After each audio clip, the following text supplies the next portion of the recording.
सब यहाँ एकत्रित क्यों हुए हैं पता है सभी को? क्या मनाने वाले हैं हम? विश्व हिंदी दिवस। आज कौन सा दिन है? 10 जनवरी सन 2026। हाँ, आज 10 जनवरी को क्या मनाया जाता है? विश्व हिंदी दिवस। तो विश्व हिंदी दिवस पर आप सब लोग एक एक स्लोगन बताओ, जिसको जो पता है बोलो आप। हिंदी दिवस हमारी विविध सांस्कृतिक विरासत और राष्ट्रीय एकता को बढ़ावा देने में महत्वपूर्ण भूमिका निभाता है। यह हमारी सांस्कृतिक और राष्ट्रीय पहचान की प्रतीक है। भाषा केवल एक माध्यम नहीं है, बल्कि यह हमारी सोच, अभिव्यक्ति और सांस्कृतिक विरासत है। यह विश्व की तीसरी सबसे अधिक बोली जाने वाली भाषा भी है। भारत एक विविधतापूर्ण देश है। हाँ, क्या है? भारत एक विविधतापूर्ण देश है और हमारे भारत में सभी प्रकार के लोग रहते हैं, है ना? आप बताओ बेटा। भाषाओं का सम्मान, विरासत का वरदान, विविधता से बनती है संस्कृति की पहचान, मिलकर रचे विकास की दास्तां। हाँ, ठीक है, आप बोलो। जब तक सूरज चांद रहेगा, हिंदी तेरा नाम रहेगा। आप बताओ। आज विश्व हिंदी दिवस है। राजभाषा का दर्जा 14 सितंबर थोड़ी सी आवाज को बुलंद बनाओ। मिला अनुच्छेद भाग 17 अनुच्छेद 343(1). हाँ, क्या बोला है आपने कि राजभाषा का दर्जा मिला है, ठीक है? हिंदी भाषा को काय का दर्जा मिला है? राजभाषा का दर्जा मिला है और ये अनुच्छेद भाग 17 का है, ठीक है? चलो अब आप बताओ। प्रथम विश्व हिंदी सम्मेलन 10 जनवरी 1975 नागपुर। हिंदी भाषा की लिपि देवनागरी है। कौन सी लिपि है? देवनागरी। कौन सी लिपि है हिंदी की? देवनागरी। चलो अब आप बताओ बेटा। कुल वर्ण 53, 13 स्वर, 39 व्यंजन धन एक विशिष्ट व्यंजन अगस्त 2024 में जोड़ा गया। लेखन के आधार पर कुल वर्ण 53, 13 स्वर, 40 व्यंजन। मानक वर्ण 53, 13 स्वर, 39 व्यंजन धन एक विशिष्ट व्यंजन। आगत वर्ण हिंदी वर्णमाला में नहीं आते हैं। हाँ, ठीक है, जो आते हैं वो पढ़ के बताया आपने। मूल वर्ण 11 स्वर, 33 व्यंजन अह, ड, ठ, छ, त्र, ज्ञ, स्र को छोड़कर। उच्चारण के आधार पर कुल वर्ण 47, 10 स्वर, 37 व्यंजन ऋषि अह, ड, ठ को छोड़कर। तो आपको ये पता रहना चाहिए कि मूल वर्ण कितने होते हैं? 11 स्वर है और 33 व्यंजन है, ठीक है? और उच्चारण के आधार पर कितने हो गए हैं? 47, ठीक है? उसमें से 10 स्वर है और 37 व्यंजन है। आप बताओ बेटा। व्यंजन कुल संख्या 42। स्पर्श क, ख, ग, घ, ड़, च, छ, ज, झ, ञ, ट, ठ, ड, द, ड़, त, थ, द, ध, न, प, फ, ब, भ, म, ड़, 27 वर्ण। अंतःस्थ य, र, ल, व 4 वर्ण। ऊष्म स, ह 4 वर्ण। आरात ज, फ 2 वर्ण। युक्त छ, त्र, ज्ञ, स्र 4 वर्ण। देखो, आपको क्या करना है बेटा, जो कुल वर्ण कितने व्यंजन बताए हैं? 42। और स्पर्श होने वाले जो शब्द है वो कितने हैं? 27 है। और अंतस्थ वर्ण है 4, य, र, ल, व, है ना? ये क्या है? अंतस्थ बोलते इसको, ठीक है? और ऊष्म वाले कौन से होते हैं? 4 वर्ण होते, श, श, स और ह, ठीक है? 4 वर्ण होते हैं ये, अंतस्थ भी और ऊष्मा भी।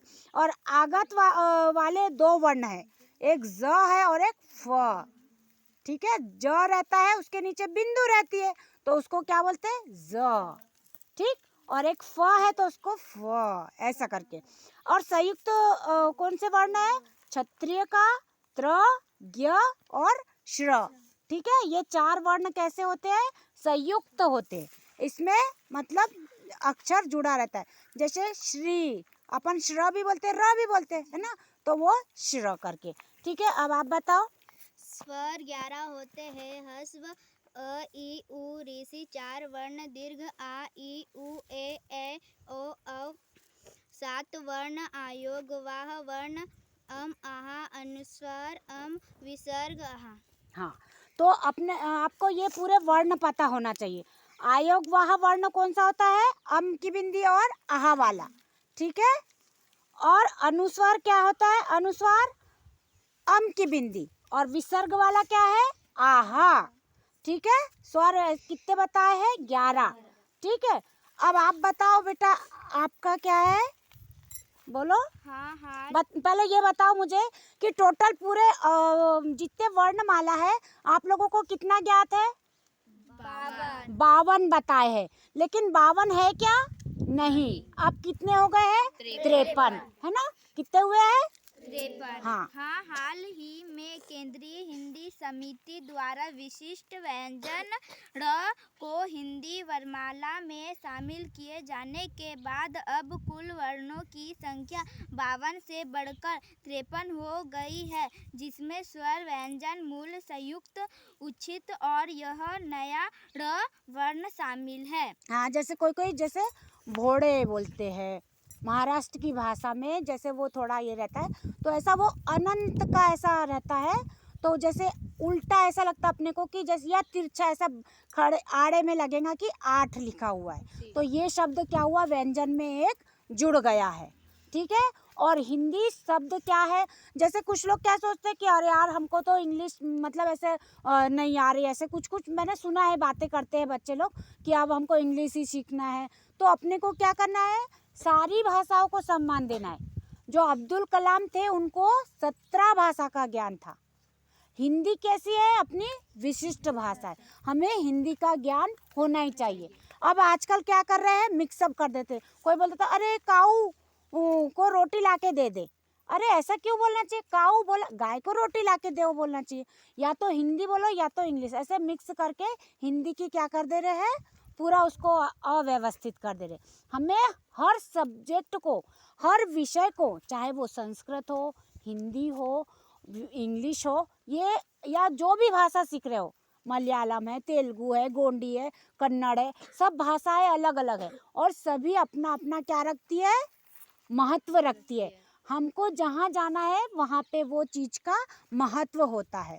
तो आप सभी को ये याद रहना है कि हमें हिंदी को विशिष्ट बनाना है और अपने जितने शब्द, जितनी भाषा है, उनको सभी को सीखने का प्रयास करना है और अपने आप में हीन भावना नहीं लानी है, क्योंकि आजकल तो क्या इंग्लिश कंपलसरी हो गया। मतलब इंटरनेट हुआ है, मतलब अपन को कहीं फॉरेन में जाना है, कहीं जाना है दूसरी जगह पे, तो हम सोचेंगे कि हिंदी हमें, तो हिंदी को हमें सीखना है, लेकिन किसी मतलब विषय को यानी नज़रअंदाज करके या उसकी बुराई को नहीं करना है। हिंदी क्या है? विशिष्ट है और हम हिंदू हैं, इसलिए हमें अपनी भाषा के ऊपर गर्व होना चाहिए और हमें क्या बोलना चाहिए कि हिंदी क्या है? विश्व दिवस है आज, और हमें हिंदी को सभी को जागरूक बनाना है। तो आज के दिन के लिए सभी लोग एक साथ में नारा लगाएंगे, जब तक सूरज चांद रहेगा हिंदी तेरा नाम रहेगा। जब तक सूरज चांद रहेगा हिंदी तेरा नाम रहेगा। तो आज सभी को याद हो जाएगा, हिंदी दिवस पर मैंने वर्णमाला बताई है, तो वर्णमाला भी पूरे अपने अक्षर याद करना है, समझना है और हिंदी की महत्ता को समझना है।